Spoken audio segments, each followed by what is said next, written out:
আসসালামু আলাইকুম রহমতুল্লাহি ওয়া বারাকাতুহু। আলহামদুলিল্লাহি ওয়াহদাহু ওয়াসসালাতু ওয়াসসালামু আলা মান লা নাবিয়্যা বা'দাহু। আজকে সংক্ষিপ্ত পরিসরে মুরব্বীদের সিয়াম বিষয়ে কিছু আলোকপাত করতে চাচ্ছি। ওয়া মা তাওফীক ইল্লা বিল্লাহ। মুরব্বী মানে যারা বয়সের ভারত্বের কারণে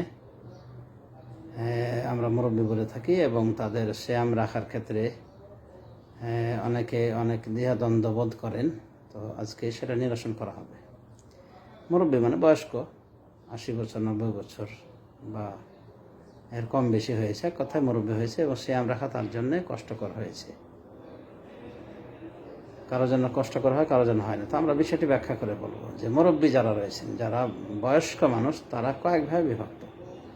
এক শ্রেণীর মুরব্বী যে এতটাই বয়স ভারী হয়েছে যে সে হুঁশ জ্ঞান রাখে না, উল্টাপাল্টা কথা বকে, রমাদান কখন এসেছে কখন চলে গেছে তার কোনো খবর নাই, এক কথা জ্ঞান নাই, সেন্সলেস মুরব্বী। এই মুরব্বীর পক্ষ থেকে সিয়াম করা লাগবে না, সিয়ামের কাজা কাফারা কিছুই দেওয়া লাগবে না, অর্থাৎ ফিদিয়াও দেওয়া লাগবে না।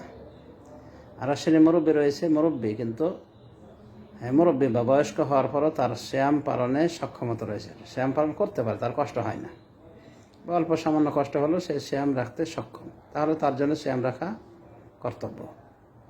আর শ্রেণীর বয়স্ক আছে যাদের জন্যে সিয়াম রাখা অতীব কষ্টকর, পারবেই না, কিন্তু হুঁশ জ্ঞান সব কিছু আছে, তাহলে এই মুরব্বীর পক্ষ থেকে ফিদিয়া দিতে হবে। আর ফিদিয়া হলো কোন কোন আলামাদিন বলেছেন নিসফ সা, অর্ধ সা। আর সায়ের পরিমাণে যেহেতু ইখতিলাফ রয়েছে, সা বলতে গিয়ে কেউ বলেছেন যে সার পরিমাণ হলো মানদণ্ডের, দাঁড়িপাল্লার মানদণ্ড অনুযায়ী 2.5 কেজি, 3.25 কেজি, 2 কেজি, 400 গ্রাম, 500 গ্রাম, 3.25 কেজি তো বলা হয়েছে, 3 কেজি পর্যন্ত বলা হয়েছে। তো সেই হিসাবে বলা যেতে পারে মধ্যম মাপটা হলো 2.5 কেজি। তো 100 অর্ধ সেই হিসাবে হয় 9 কেজি, মানে অর্ধ কেজি। তো অর্ধ কেজি পরিমাণ খাবার দিলেই হয়ে যাবে। অর্ধ কেজি বলছে, অর্ধ সা, যার পরিমাণ 1.25 কেজি হয়। 1.25 কেজি চাল দিলেই হয়ে যাবে, যথেষ্ট। এর সঙ্গে তরকারি দেওয়া না দেওয়া তার ব্যাপার, এবং একবেলা খাওয়াতে হবে, এটাকে ফিদিয়া বলা হয়। তাহলে যে মুরব্বীর সিয়াম পালনে অক্ষম কিন্তু হুঁশ জ্ঞান রয়েছে, তার পক্ষ থেকে ফিদিয়া দিতে হবে, এটাই যথেষ্ট, এটাই করণীয়, এবং সে রমাদানে পানাহার করবে দিনের বেলায়, কোনো সমস্যা হবে না ইনশাআল্লাহ।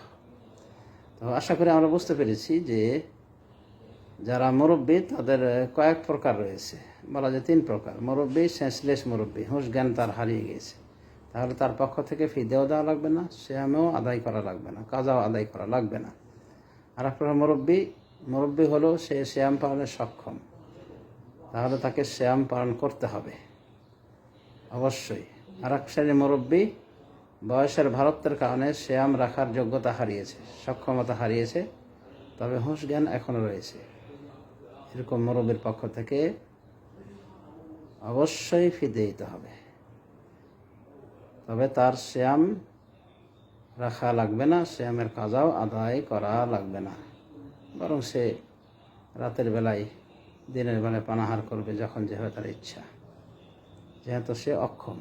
সাহাবী আনাস রাদিয়াল্লাহু আনহু, তিনি যখন বয়োবৃদ্ধ হন, সিয়াম পালনে অক্ষম হন, তখন তিনি একই দিনে 30 জন মিসকিনকে ডেকে খাইয়ে দেন, সারিদ বানিয়ে। সারিদ এক প্রকার ওই গোস্ত রুটির সংযোগে এক প্রকার আরবি খাবার, এটা খাইয়ে দিয়েছিলেন।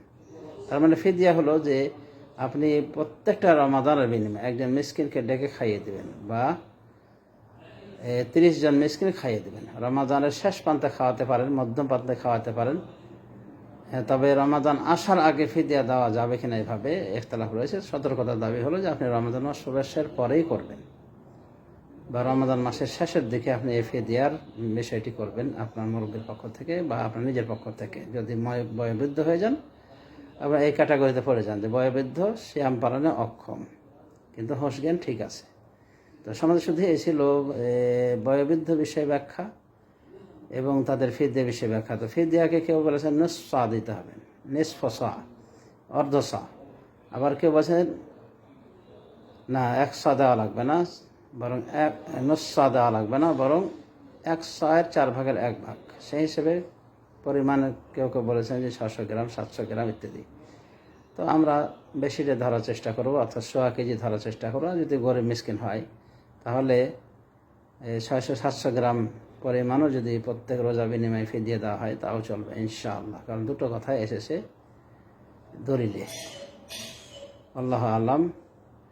সাল্লাল্লাহু আলা নবিয়িনা মুহাম্মদ ওয়া আলা আলিহি ওয়া সাহবিহি আজমাইন। পরিশেষে আরেকটি বিষয় ভেঙে বলি, অনেকে মনে করেন যে যারা রোজা রাখতে অক্ষম তাদের পক্ষ থেকে রোজা রাখাতে হবে। এই জন্য অনেকে চেষ্টা করেন মুরব্বীদের পক্ষ থেকে একজনকে রোজা রাখানোর জন্য। একজন মিসকিন ডেকে আনেন, তাকে রোজা রাখা প্রতিদিন। তো কথা হলো যে ওর রোজা তাহলে হয়ে যাবে, মিসকিনের কি রোজা নাই? না এ রোজা রাখলে ওই রোজা আদায়, তার নিজের রোজা আদায় হয়ে যাবে? এগুলো অজ্ঞতা, এগুলো জাহালাত। আসল কথা ফিদিয়া খাওয়াতে হবে। ফিদিয়ার খাদ্যটা সে যখনই খাক কোনো সমস্যা নাই। সে সাহারিতে খেতে পারে, ইফতারি টাইমেও খেতে পারে, এমনকি সাহারি ইফতারি পার হওয়ার পরও খেতে পারে, রমাদানের পরও খেতে পারে। এই ফিদিয়া কথা, এই ফিদিয়া দিয়ে সে স্বাধীন। এটা ফিদিয়া দেওয়া মানে ওনার পক্ষ থেকে শ্যাম পালন করা না, বরং এটা তার পক্ষ থেকে ফিদিয়া দেওয়া হলো, মানে দণ্ডর মতো। কিন্তু এটাকে আমরা মনে করি যে অন্যের পক্ষ থেকে শ্যাম পালন করছে অমুক মিসকিনে। এটা সঠিক না, এটা ভুল ধারণা। আশা করি আমরা বুঝতে পেরেছি। জাযাকুমুল্লাহু খায়রান আলা হুসনিল ইসতিমা'। ওয়া সাল্লাল্লাহু আলা নবিয়্যিনা মুহাম্মদ ওয়া আলা আলিহি ওয়া সাহবিহি আজমাইন।